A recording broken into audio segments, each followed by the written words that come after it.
আমার প্রশ্ন, যখন আমরা পাকিস্তানি আমলে ছিলাম তখন কতজন পাকিস্তানি এই দেশে চাকরি করত? আর এই স্বাধীন বাংলাদেশে কতজন ভারতীয় এই দেশে চাকরি করে?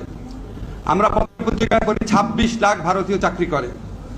বাংলাদেশের ছেলেরা চাকরি পায় না, রাস্তায় রাস্তায় ঘুরছে, আর ভারতে সেখানে চাকরি করছে। স্বাধীনতা যুদ্ধের আগে পাকিস্তানিরা যেই পরিমাণ বাংলাদেশিকে হত্যা করেছিল বিভিন্ন রাজনৈতিক আন্দোলনের কারণে, কোন রকম উস্কানি রাজনৈতিক আন্দোলন ছাড়াই বাংলাদেশ ভারত বর্ডারে তার কমপক্ষে 10 থেকে 50 গুণ বেশি মানুষ খুন করেছে। স্বাধীনতার পূর্বকালে বাংলাদেশ এই অঞ্চলে যখন নির্বাচন হতো, 70-এর নির্বাচন, সেই নির্বাচনে পাকিস্তানি শাসক গোষ্ঠী কোন রকম হস্তক্ষেপ করে না। যদি করতো তাহলে তো বঙ্গবন্ধুর দল এরকম ভূমিধস বিজয় পেত না।